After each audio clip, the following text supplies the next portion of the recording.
Hi there, and welcome to today's conversation where we take a trip to a very different experience than something we have, myself and Natalie, have never heard of before, never talked about before. So we have with us today Patrick and Michelle, who are Iboga practitioners. So Iboga is a very interesting plant medicine. It's very unique and very powerful, very potent. So we talk a lot about their journey into discovering this plant, from their careers in traditional medicine and traditional being a nurse working in the traditional Western system to discovering this plant and discovering the ancient wisdom of Africa and of the tribes there where it grows. And we go into a wonderful journey of learning about ourselves, the mission that they are on. There is a little bit of the healing and the medicine talk and a little bit of the abilities talk about this modality. But most of this conversation is about reconnecting with ourselves and understanding ourselves better and going deeper. And I think that that's why, even if you're not necessarily interested in plant medicine or having an experience, come on and stay with us and listen for just the insight into who you are. But before we get on with this really informative and beautiful conversation, hit that subscribe button, like and share these videos and these recordings because they are such powerful. There's so much wisdom in them. Our guests have so much to teach and share, and we never know who needs to hear what our guests have had to say. So please hit subscribe, like and share these videos. And of course, if you have already done it, thank you so much. We really appreciate your support and getting these messages out. But now let's get on with this really beautiful and new and unique topic to this Our Into Your Life podcast. Hi there, and welcome to the show. How are you today, guys? Very good. Very good. Thank you.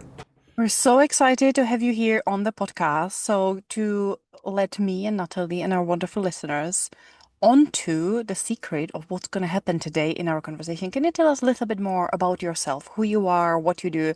But I always like to add the spin on it that I'm curious to know what made you do what you do. It's not just like, oh, we do yoga, we do training, we do this. It's more, why do you do it? What is it that gives you the fire in the morning every day, that gives you the inspiration to be on this path? Why do you do what you do? Um, so Patrick and I originally worked in healthcare. So we were both nurses. Um, and so working in the healing arts is always been a strong drive in us. And at one point, we had the opportunity to work with a substance called ibogaine. And Patrick was initially working with the person at the time that had asked him to be the nurse, to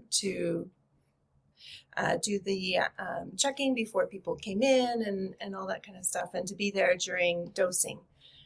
And so that's kind of how it started. And what we noticed is when we worked from that lens of working with initially ibogaine and then iboga, is that we kind of get to meet people before they end up in the hospital.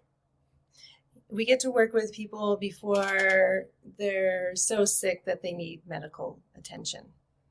And it was nice to work at the front end rather than the back end, and also a lot of times when we work with people who are at the point where they're being hospitalized, either they're kind of just on a trajectory of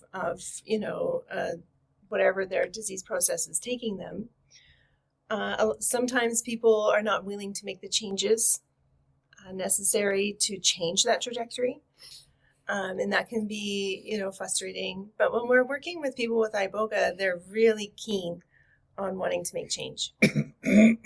They're really keen on doing the work that needs to happen for them to live a better life and for them to feel like bring more joy and happiness into their life. And so that work is quite rewarding.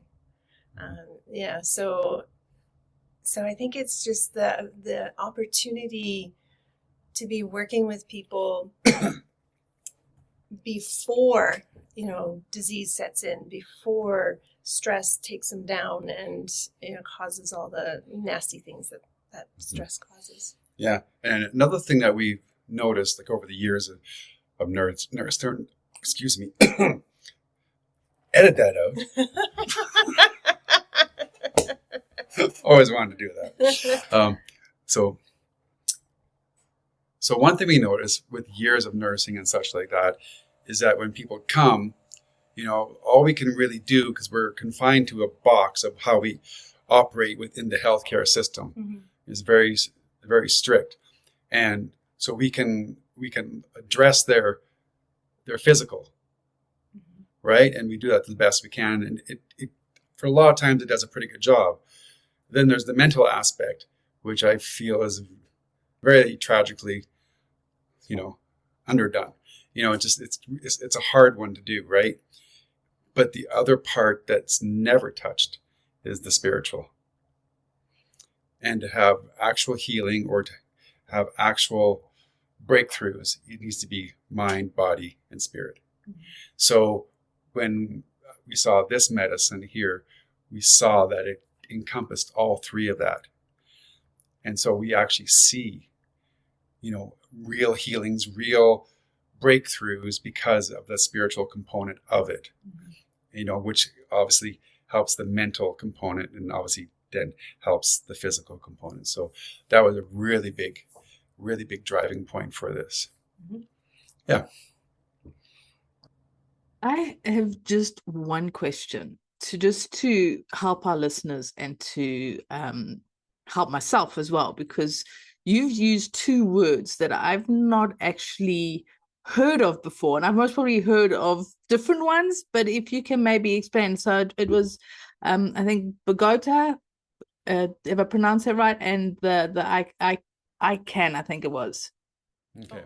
So just what are they, and how do you work with them? Because these are two that I've not necessarily heard those particular words. So it probably is something that I think it's plant medicine and just going in that. But it's always nice to dig into the particular ingredients that people are speaking about and understanding them. I mean, why these particular ones as opposed to, ayahuasca or something else. So it'd just be nice to see where your perspective on this particular or these particular plant medicines that you've used. We're talking about Iboga, which is Tabernanthe Iboga. That plant itself comes from Central West Africa, around the Congo Basin, Gabon, Cameroon, and even as far north as Senegal. There's other types. There's lots in that family, but this is the one that has the components that do the work that it does. The other one that Michele had made mention to was ibogaine, and that is one alkaloid. Now, Iboga, Tabernanthe Iboga has over 30 alkaloids plus that make up this really complex plant. And what they found was that that one alkaloid, ibogaine, is really good for helping interrupt addictions.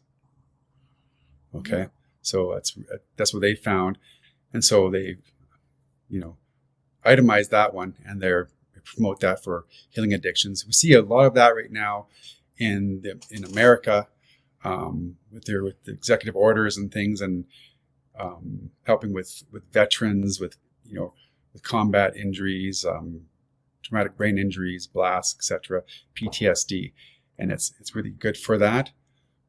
But that's one alkaloid, whereas the full plant uses a lot of other alkaloids in it. And what they find is some of the alkaloids that are in there they've studied are actually buffers for the cardiac component, for the liver, for the kidneys, etc., like that. So it's the full use of it, which they've been using for thousands of years in Gabon, with their different traditions, such like that. And so, yeah. That's a little bit more. Thank you. No, it's just nice to see, where different plants are coming from and what they're doing. So thank you for sharing that. It's just more for clarification and a better understanding of what you were talking about and what you're doing and how you help people. It just helps to sometimes have an understanding of I'm going to say the product, but I know it's a plant as opposed to a product. So what got you introduced to this? Because it's, as you said, it comes from Gabon, which is a totally different continent to where you are based in Canada at the moment. So how did you come across this, and what piqued your interest in pursuing it as facilitators, and if you've taken it yourselves, what sort of drew you to these particular plants? As things happen in life, I feel like, we just met like this person, and they found out Patrick was an ICU nurse, and they were like, hey, I need a nurse. We're going to do, it was in Vancouver at the time. We want to work on treating people in the downtown east side of Vancouver where there's a lot of addiction. And would you be the nurse? That's how that happened. It was just this, we'd never met him before.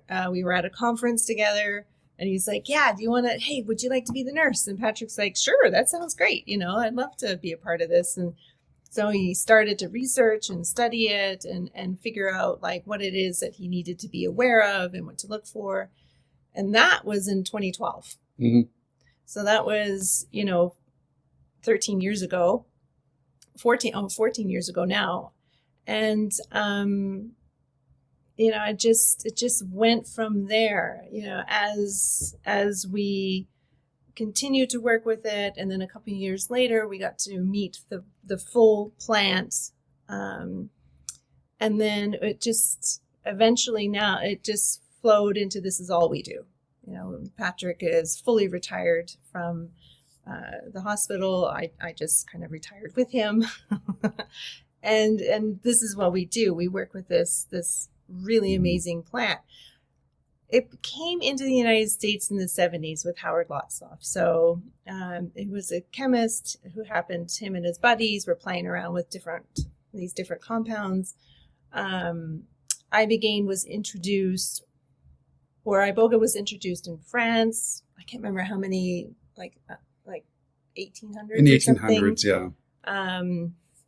As something for energy and that kind of thing. So it's kind of like crept out of this very small little point in the earth where it loves to grow, and actually is very, very difficult to grow outside of Central West Africa. It doesn't really like to, and when it does grow, it doesn't have the same alkaloid profile. So that's kind of one of the things we have to be super aware of when we're working with this plant, that it's not something like psilocybin that just happily grows anywhere and everywhere. And you could even just, have a little psilocybin garden in your, if you get really good, you can grow your own. But Iboga is not quite like that. So we have to be more reverent with how we use it and more cautious. We don't want to just be using this medicine for just because it sounds like a great idea. We want to really come to Iboga with a sense of reverence that this is a really big plant medicine. It's one of the longest lasting experiences for a plant medicine, both in the duration of the journey and how long the medicine stays with you after. And then, it's a really complex. Ibogaine of itself, the one molecule, is so complex in the way it works in the brain. The last conference we went to, one of the people there who were studying it said we'll likely need AI to really understand the intricacies of how it works in the brain, and that's just Ibogaine. So we're not even talking about the 30 other alkaloids in the plant. So Iboga is a really amazing plant. It works on 6 or so different receptors in the brain, and it's So that's why it helps with addiction. That's why it helps with PTSD. That's why it helps with brain injury. So, and then of course there's a spiritual component of it. So it's a really interesting plant, and how we came to be in it is just, I think, life just being like, you need to be here and this is what you need to do, and we just went, okay. Yeah. One thing I was going to add to that, just for some clarity with what you were saying, Natalie. So as compared to other plant medicines, so you have other plant medicines, people hear a lot more, like ayahuasca, LSD is not really a plant, but still it's hallucinogenic, and mushrooms, DMT, and things like that. And they're all hallucinogenics, right? They're all hallucinogenics. So Iboga is not a true hallucinogenic. It's under the category of psychedelic because it can give you that effects, but it's onirogenic. So it's really like a waking dream, or waking to create and things like that, right? You don't actually go on this fantastical, multicolored, cookie cutter kind of a trip that you can expect from the DMT molecule, right? And now people can see visions with this. They can do all kinds of things, right? It can happen, but it's very individual onto where they are in their process. As our teachers in Gabon, Africa, would say, it depends if your soul is ready, is where and how far you go and how it goes, right? But it's very intellectual, and it does really help. It's referred to the Mount Everest of all plant medicines because it takes such a long time. Its effect is a lot longer. It's anywhere from 12 to 72 hours long, in different phases, of course, as opposed to other trips with different other medicines that are quicker and a little easier to digest that way there. But it's not for the faint of heart, and you really want to do it, but it can really help really unmask and uncover the reasons why we're doing things, And a lot of places they talk about, well, it's for addiction. Well, it's not just for like substance abuse addictions. That's just kind of a byproduct that it happily does. But what it does do, it helps us connect to nature, to our higher power, to the universe, to whatever, right? It's really good that way there. But it helps us with our minds, right? And really, all these addictions start with this, right? And really, that's like the addiction of the mind, the negative self-talk, all that kind of stuff. So it really helps with that component of it. And from there, lets us see as an observer, what we've been doing, how we've been treating ourselves, how we've been moving through this life sort of as an unconscious traveler, when we should be here to be experiencing life in the fullest as a very conscious traveler, right? So we can make these informed decisions for ourselves from a very good place, and thus have shifts in our trajectory, get back to who we really are. It's about a remembering of who we are innately, right? This fantastical, energetic beings that we are, underneath all these stories and clutter that we've attracted and collected over the years. Yeah, so it makes it really interesting to work with.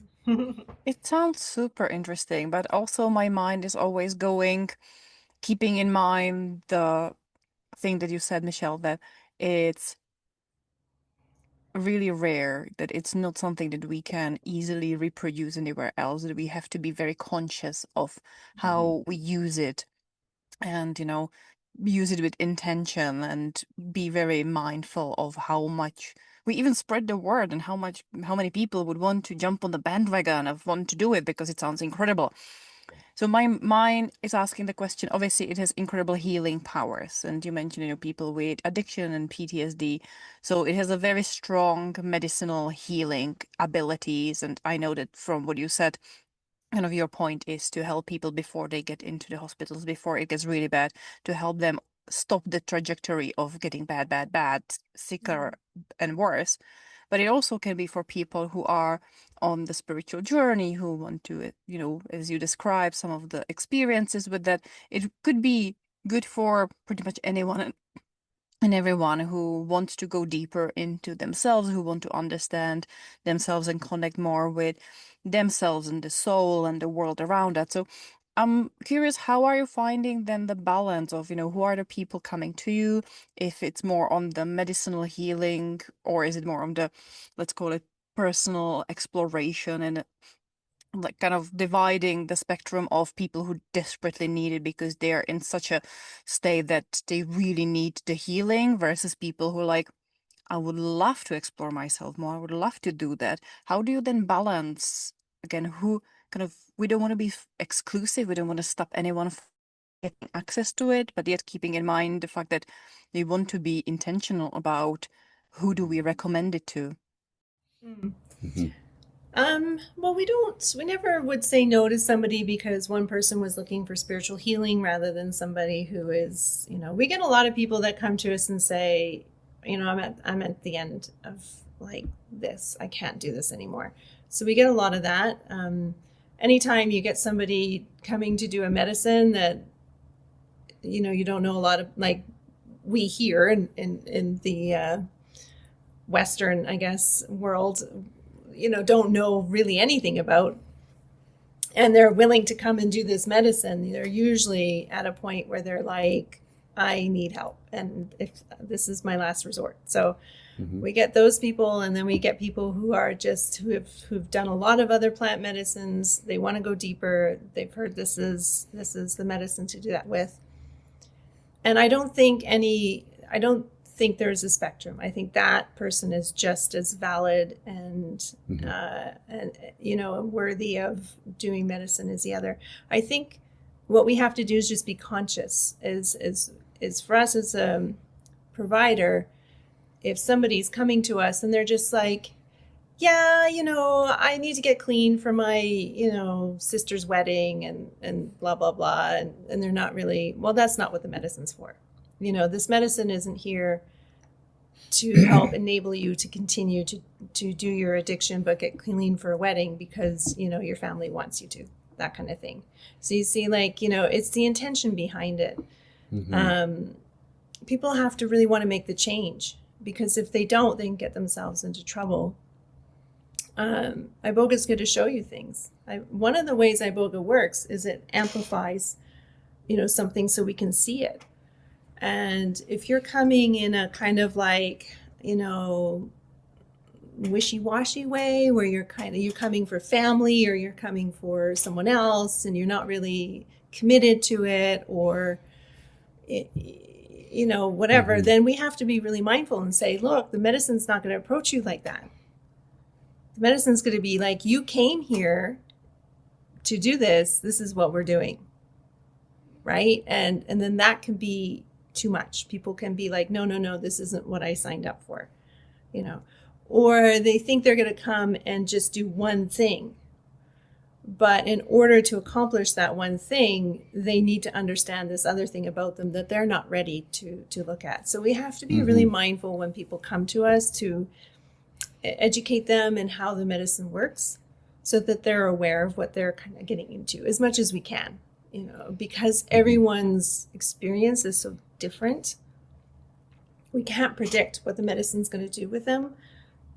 It is wildly different for every person. We never know in what way they're going to have an experience. And so what we have to do is really balance that with, how do we give reciprocity back to Gabon, to our village? Are we working in ways that replaces what we're using, that kind of thing, so that we keep that, that circle, that, we keep connecting that circle back, so that there's always more available. Yeah, I mean, and we're lucky in the time we're living right now.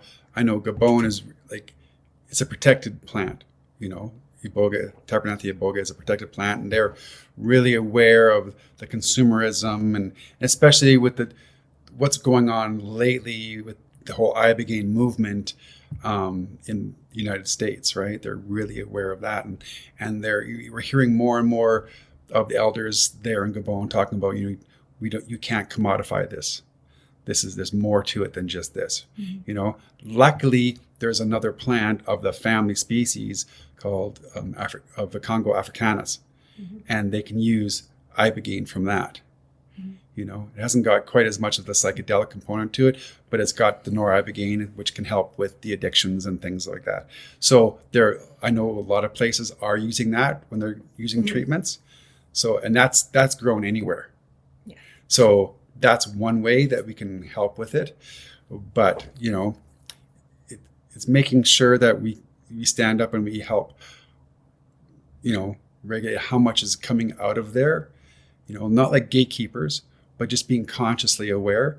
And yeah, we are aware that there's a lot of poachers that are out there, and they're getting it and selling it. And, when people buy it on the market, like on the internet or off TikTok, and you see it all IG and every place, Mm-hmm. you see it. And a lot of these places, they could be from Cameroon or it could be from Gabon even, but a lot of these people who are selling it, it's not even the real stuff. Because there's so many, like 200 different varieties of this plant, and there's only the one that has what you want. So people aren't even getting what they're getting. You're getting this kind of an adulterated type of merchandise from these people, right? Mm-hmm. So just and doing talks like this helps people understand kind of what this is about, and it's not just about reaching for a quick fix. It's not about reaching for like a Tylenol for a headache. Mm-hmm. Without understanding everything about it. Is more than that. This is like sacred medicine, Mm-hmm. and it needs to be revered as such. Our teachers will actually say to us, when you have a problem you can't solve, you just can't solve it, that's when you take Iboga. And it tastes bitter because Mm-hmm. it's medicine, it's not food. So you don't eat it like food. That's what they'll say. Right? Mm-hmm. The way I can look at it from the Western side is the question would be, well, when do you take antibiotics? Only when you really need to, right? Well, that's the same way with plant medicines, is to come in a very reverent way, not in a way that just kind of like whatever. Mm-hmm. Yeah. I'm loving this conversation. This is such an interesting, deep dive into a topic that we don't talk too much about. And our listeners, I'm sure, might be the first time they're hearing about it. But what really strikes with me is the importance of your connection to the communities and the tribes and the elderly. And I would be curious to hear more about your journey. How did it go from you first meeting, this person who wanted to do it in the Western world, use it as a healing, have you involved as a nurse, to then discovering it more for yourself and obviously getting then the wisdom and the permissions and the blessings and the connections with the community, with the locations, with the plant itself. I would love to know a bit more about what have you learned from it, and how was it to really, as a external person, as a Westerner, to come to place and be like, hey, I know this cool plant grows here, can we use it? Mm-hmm. Well, in a nutshell, for me, when I came on board to work with this plant, as from the medical side of view, to keep everything safe and a container tight for medically wise, because there is some components that interfere with the electrical conductivity of the heart, right? They'll call it, cardiotoxicity, but it's just the way it affects with the heart. And, a lot of different medications do the same kind of thing. So it's just about being aware and being safe around that. So that's how I started. Right? I didn't come to this medicine like most people because I had trauma or I had a dependency or anything like that. Now, unbeknownst, I did have a dependency. I had smoking. I was smoking like 50 years. It was like I was like a heroin addict smoker, but with tobacco, it was crazy. But nonetheless, I came there from a point of view of helping people. And when it wasn't until I sat in a group of nurses, doctors, addiction counselors who were trying the medicine for the first time, and this was the first time I was invited to go to a traditional circle with the full plant of Iboga, right? And in a quick nutshell, I experienced what it could do. It did it for me. Even though I only took a very minute little bit that's not even recognized as a dose to make anything happen, it gave me an insight as to what this thing can do. And I'm like, wow, if this is what it can do, I just know it can do so much for other people. And from that point on, that's when we became, students of this medicine, learning. And we were connected to a village in Gabon, and we're still connected with her village, Mama Nunu. And, started learning the teachings and just the traditions around it, and what was its purpose. And it's more than just what we think, in the Western. It goes so much deeper, as all traditional medicines do. They go really deep, right? So we kept following through with that and learning more as we went, and watching these almost like miraculous shifts in people, right? But let's make it really clear, as Michele was alluding to earlier, you can have it like a miraculous shift. That's what it looks like sometimes. But Iboga does not, and ibogaine, it doesn't take your choice away. So after you've done this medicine, if you just go back into the same old, you're going to slip back into the same old. There's a good chance of it, because it doesn't take your choice away. It wants to empower you, right? And who doesn't want to be around something that empowers you? I mean, that's why millions of people go to Tony Robbins, because he empowers people, right? And if people come over there, I am bulletproof, right? No, you're not. But, but you can feel it. You feel like you can do anything. So this medicine helps us see who we are, like this incredible beings, like I said before, we're these incredible beings. So we started learning more and more and more about it, and making trips to Africa to learn from them themselves, and start relationships, not just with the medicine, but with our teachers and our family over there. And, for the most part, we like to go back every year. We spent like a month there, and full immersion into the village, deep into the jungle. And we were doing initiations, different spiritual growths, learning about plants, becoming a real humble student. I mean, that's our university. That's our university. And it really is teaching us about ourselves, not just about other people, not just about disease processes, it's about ourselves. And the one thing we get all the time, if I can, is that people say, well, because we're nurses, and like, well, we take blood pressures, we do, all these kind of things before people do this medicine. And it's like, well, they don't do that in EKGs, they don't do that in Africa. Well, they kind of do. They kind of do. You can tell a lot by what the person's heart's doing, by different things all around their body, how things look, how things feel, and they're checking constantly. And if there's something wrong, or they feel something's out of balance, they give you something else to help you get back in balance before they give you this medicine. So, there's a real balance about it, and there's so much to learn from our teachers. Yeah. I think, for me, I'd never in my life would have thought I'd be doing what we do now. And, I never, as a younger person, experienced or, was even interested in psychedelics. And, I wasn't one of those people you think, well, maybe, did LSD when I was younger and all that kind of stuff. No. Iboga was the first psychedelic I ever did. And I did it to learn about who I am. I felt a connection. And I think that's how people come to Iboga.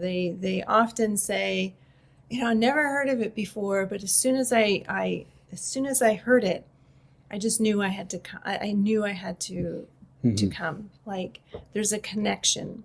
And I think that happens a lot. And some people work their way up and they're like, oh yeah, I knew about Iboga like 5 years ago, but I was too afraid to come, So it's a big one. Iboga is a really beautiful teacher. It's a really, really beautiful plant that loves to answer our questions. It loves to open the door into our subconscious so we can really discover ourselves. And that's just been my journey, is just really kind of figuring out what it means to be me, what it means to be human in this life, and this remembering of the connection to my soul and to the mystery of what is beyond that. So it's a beautiful place to be. Mm-hmm. And it takes a lot of work. And our teachers will also say to us, Iboga is not for the lazy. And he was talking to us in the sense of, you got to do your work. Like, you can't, like, this medicine requires you to be present and engaged and doing what you need to do.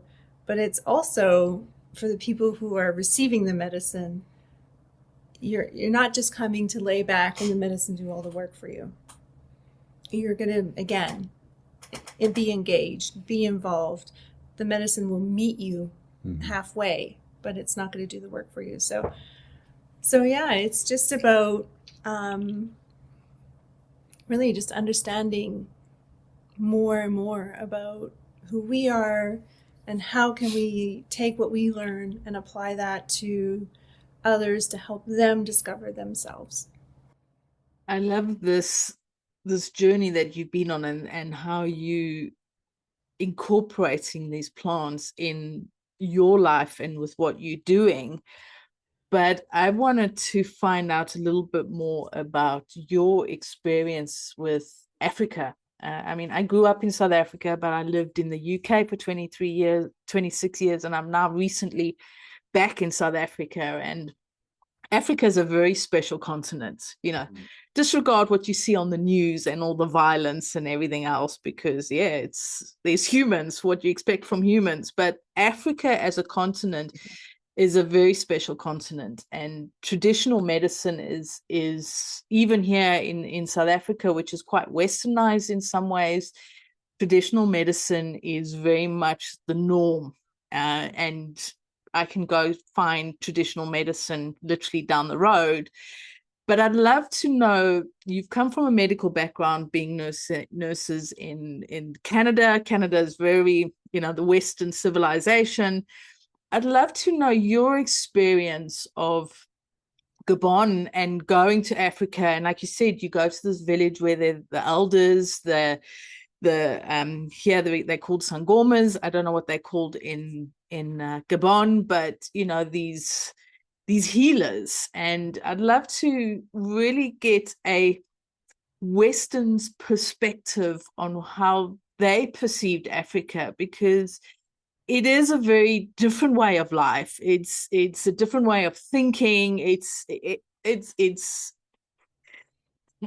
black and white, and I'm not talking about skin color, but it is black and white. It is so different, the concept of Western civilization in Africa, and how do people live like that? How are they not connected to the ground? How can they just be so consumed by consumerism? And then, of course, Western civilization is like, oh my God, you live in these tiny villages, everybody knows everybody, you look after each other, you walk barefoot pretty much most of the time.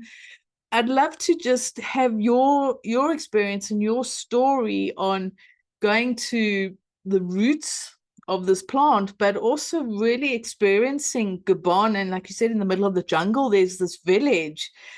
Just share with us and our listeners about that experience, because I'm sure that, well, you keep going back there, so it's obviously had some sort of an impact. But how has that impacted your lives when you're not there as well? How has it brought more life into your life, so to speak? What do you bring from Gabon with you? And I'm not talking about the plant, but I'm talking about within you, that you incorporate through your daily lives, through, your business, or just through your experience of experiencing some part of Africa.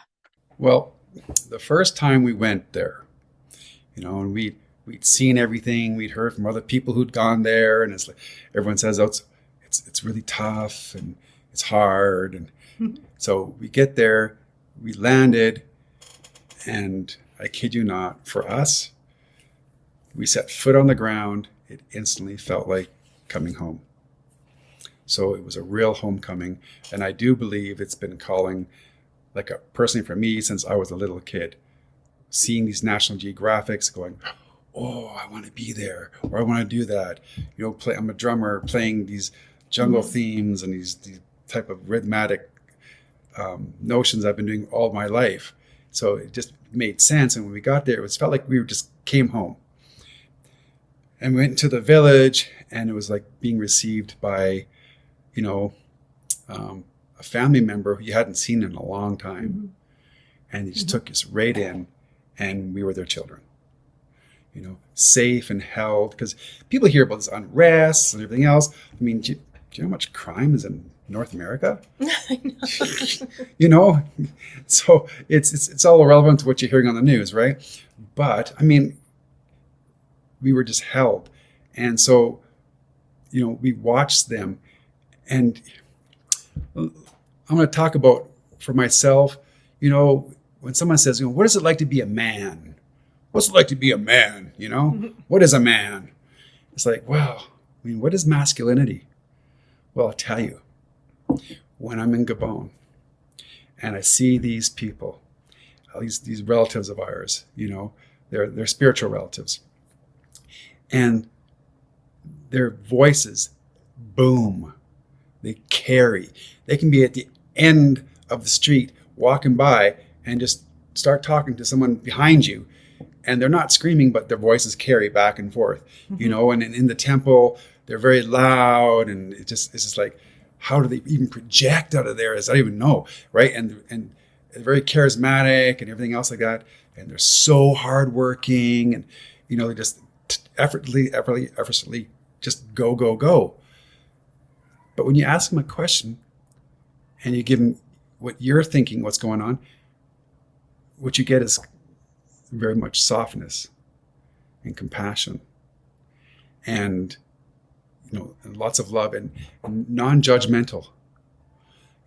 That's what I get from them, and it reminds me to always be that way, to be my truest, to not be judgmental, to have compassion, to be able to stand on my own feet. They have the rites of passage, and you go through that, and it's a whole uncovering of who you are and your essence, and how to learn how to stand on your own 2 feet, like even more unwavering, not being able to be blown over, roots firmly grounded.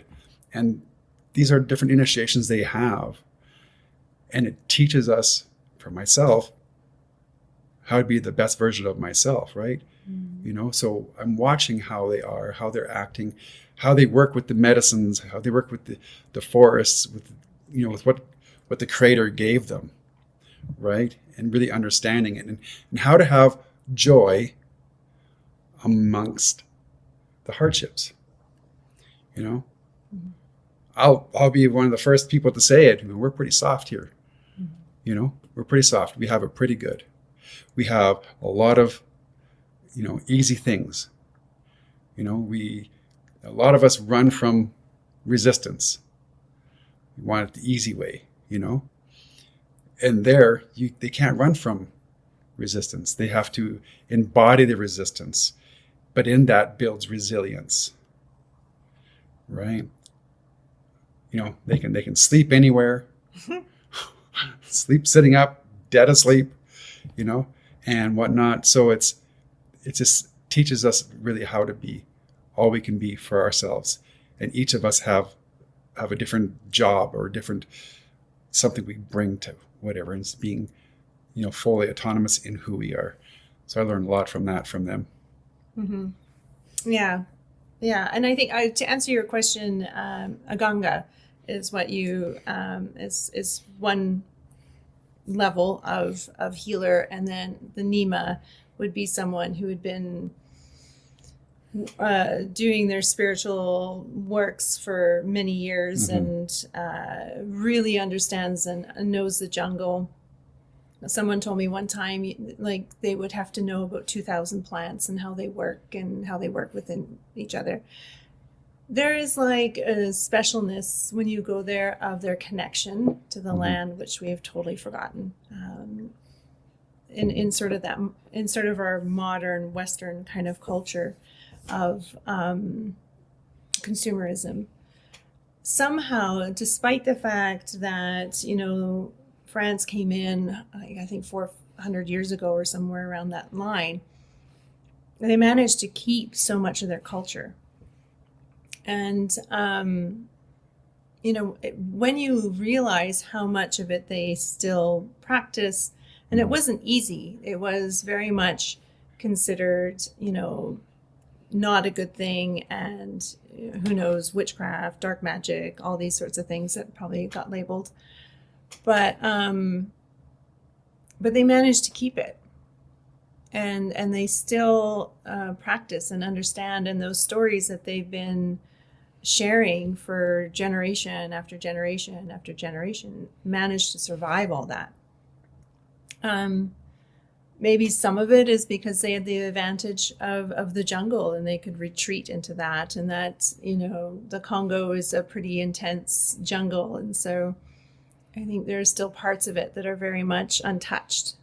uh, so they have this like encyclopedia of everything that's in that jungle in their minds. Like they've learned and they pass down and they continue to understand, and they work with the medicines not in that way of consumer mindset. Before they take something from the jungle, they introduce themselves. They ask for permission. They explain to the plant like what it is that they need, like why they're taking.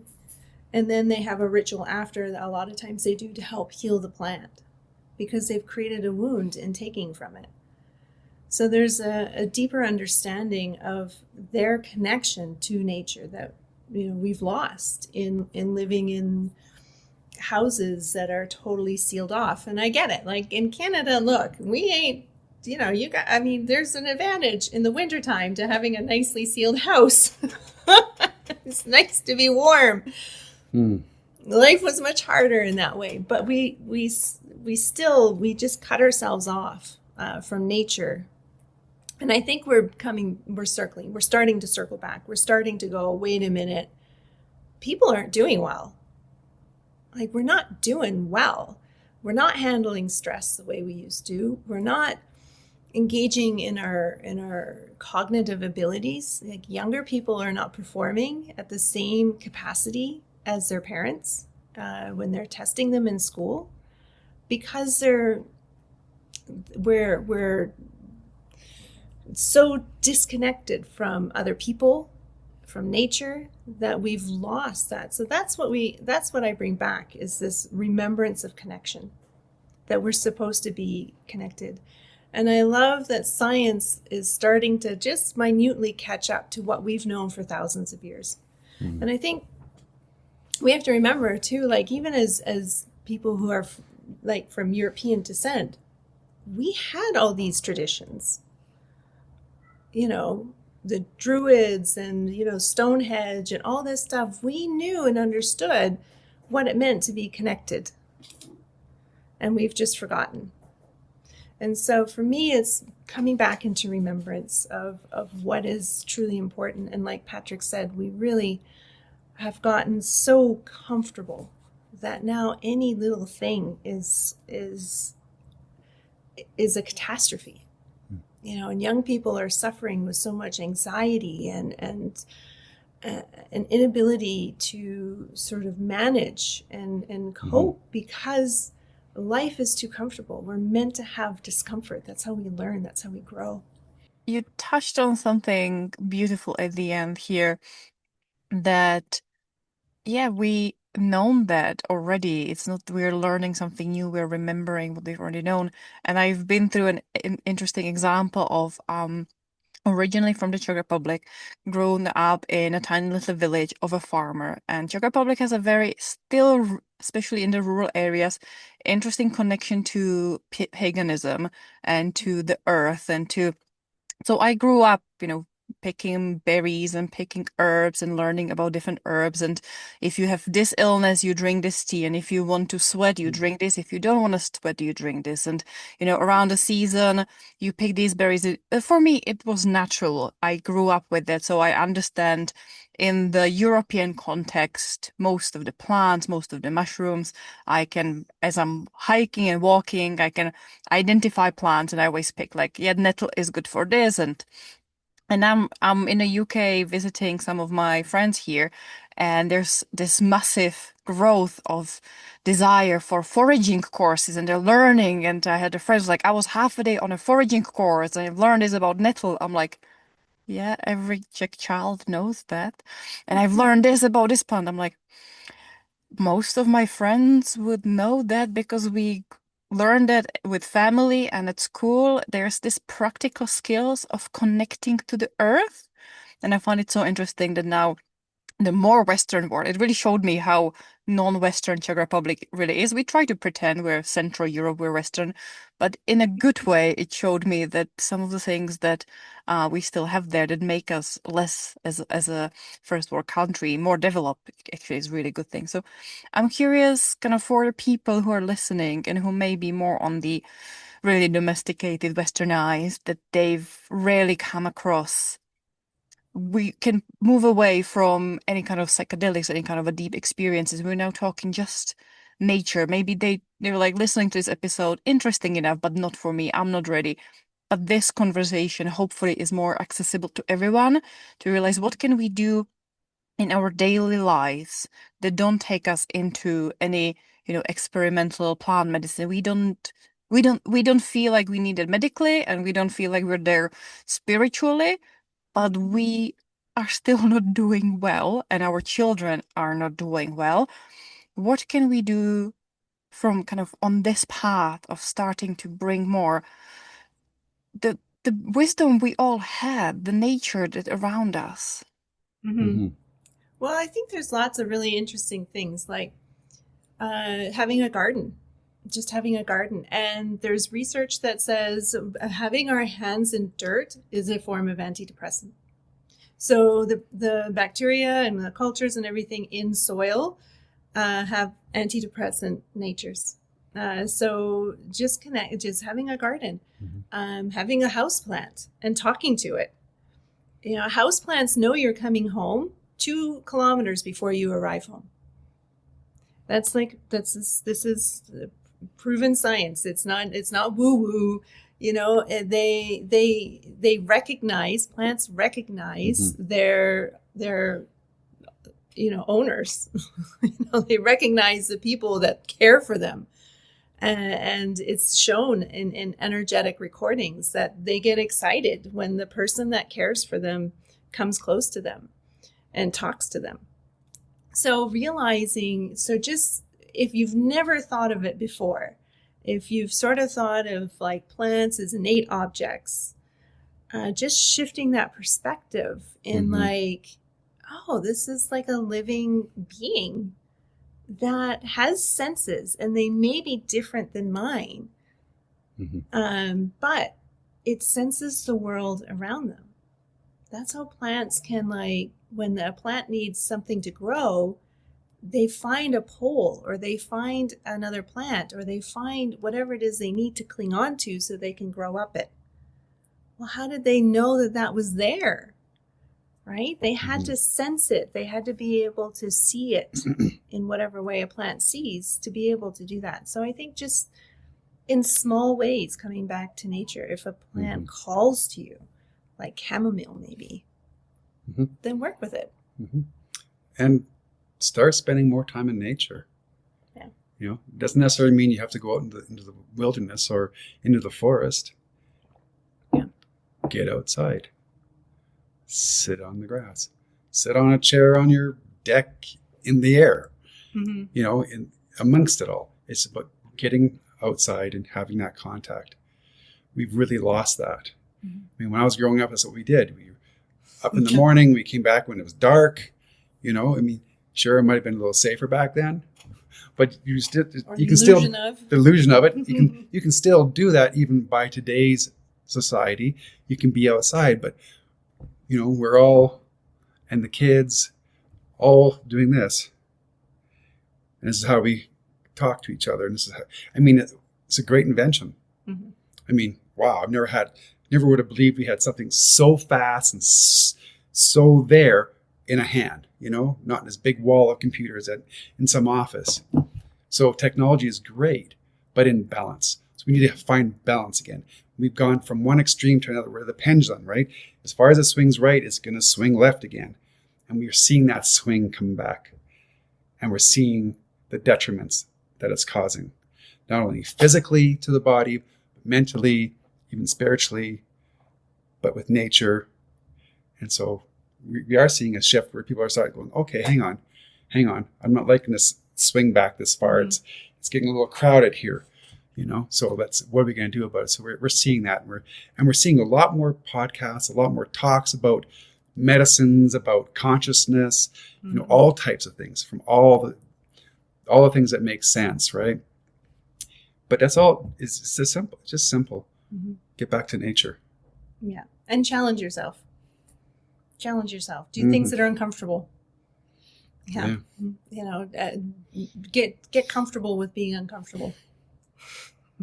I love this. It's such great advice in getting outside. And one of the things I love doing is walking barefoot on the grass. And I would do it when I was in the UK, even in the winter.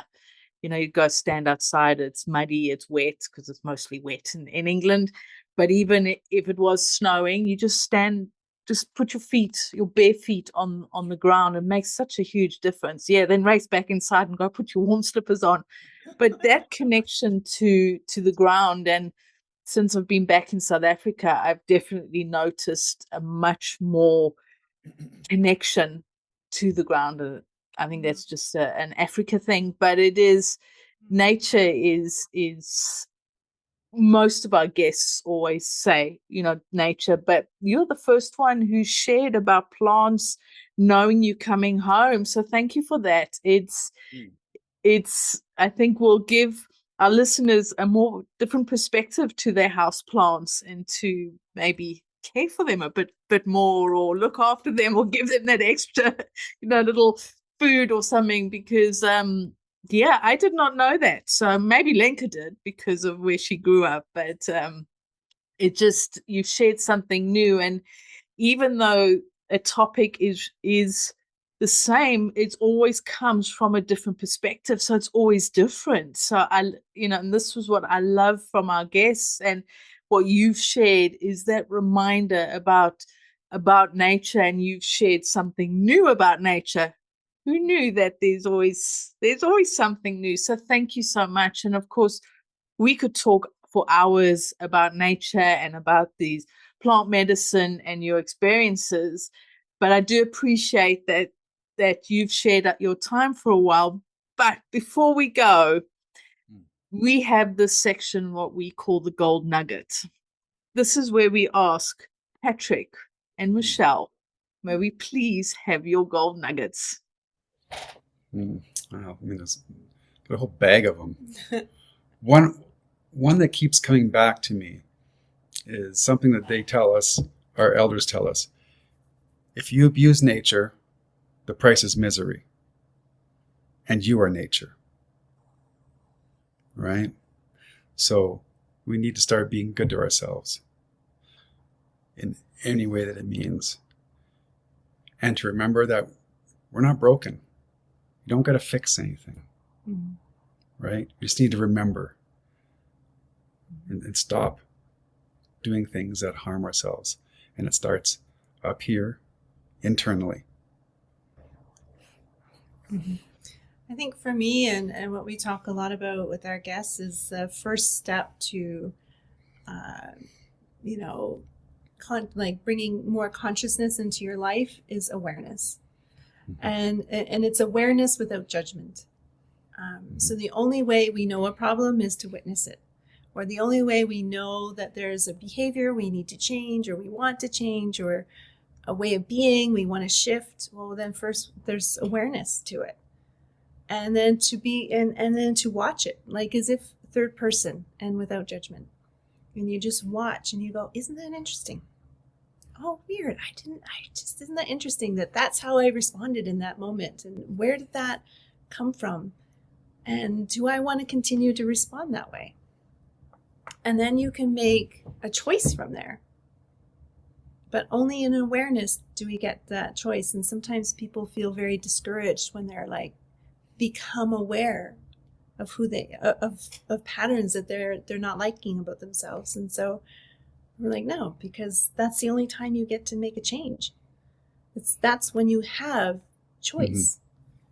So bring more awareness to your life, and you'll bring more consciousness to your life.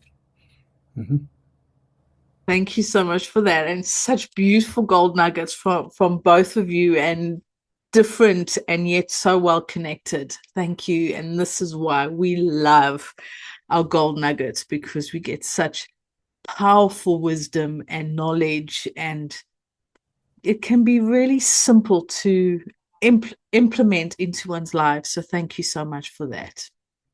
Now, for our listeners, if they're listening to this conversation, they're thinking, you know what, we need to know more about this plant, or to connect with either one of you or both of you, or just start to understand or get hold of some of your content, or even find out a bit more about Gabon and your experiences, where can people find you? Well, firstly, they can check our webpage, and that's www.soulreflections.net. So on there, they can find out about us, our retreats. We're on Instagram at Soul Reflections Iboga. We're on Facebook at Soul Reflections Iboga, and a YouTube channel, Soul Reflections Iboga. But there's lots of places in there to connect and ask questions. Yeah, and our email is info@soulreflections.net. Yeah, and we love to chat about anything. Perfect. Then all the links will be down in the description below, so people listening can just click and connect with you wherever they prefer. Thank you so much for such an enlightening and very interesting conversation today. Really enjoy learning more about, your world and your experiences. But here on the podcast, we're a little greedy, and I always try to squeeze in one last question. And this one is usually personal, because we are trying to find ways to live happier, healthier, more fulfilling lives. This is the mission of us in our personal lives, and this is the mission of the podcast. I'm always curious to know from our listeners what gives you life, what it is that allows you to feel like this is really giving me life right now. I would say for me, it is that what I talked about earlier, is that discovery of who I am. And in that, then I get to witness that in others. And when you get an opportunity to witness somebody have that like aha moment where they figure something out about themselves, it's really, really powerful. And you're like, I can experience more of that. So to have that for myself, my own aha moments, and to witness those aha moments in others is really special. Yeah, and I share that. That same kind of view on things. Self-discovery of knowing who I am, who I really am, underneath all the stuff that's collected on me. All the things that have bound on top and have the story of who I am. The nuts and bolts. Knowing that gives me a reason of why I'm here, and what I'm capable of. And I love when people start seeing that for themselves. They come to us, to endless medicine and for advice, or for help, or for guidance, or for assistance, to find something, and then they see it within themselves. It was always there, and that is magical, and I love seeing that. Thank you so much, and it is very special to see people having those realizations and those aha moments. So thank you so much for sharing that. And thank you so much for your time today. I know we are in the evening and afternoon and you are in the morning. So it's really great that technology, as you said earlier, is a wonderful thing because we get to have this conversation on 3 different continents at the moment. So that's really beautiful. And we really appreciate your time and your wisdom and knowledge and experiences and sharing your journey and sharing what it is that you do and helping our listeners and myself and Lenka to understand a new element on plant medicine. So thank you so much. We really appreciate your time today. Yeah, we've enjoyed being on the show with you guys and chatting with you. Yeah, it's been very pleasurable. Thank you so much. Mm-hmm. And for our listeners, what have you got from today? Is this a new topic in a way? Is this a new plant that you have putting into your toolbox of plant medicines? Like myself and Lenka, it's something that we've not heard of before, so it's been really educational. Have you taken these plants before, or is this something that you would think about doing, or have you experienced having a plant medicine and the journey that you've been on, and what has it done for you? We would love to know your thoughts and maybe even a aha moment you've got from this conversation, or is this inspiring you to go and visit the continent of Africa? It is beautiful. Michele and Patrick mentioned Gabon, and obviously I'm in South Africa, but it's a beautiful continent, so don't always listen to what you hear on the news, but we would love to hear your thoughts or just any ideas that you've got from this conversation. And until next time, we'll talk to you soon. Bye.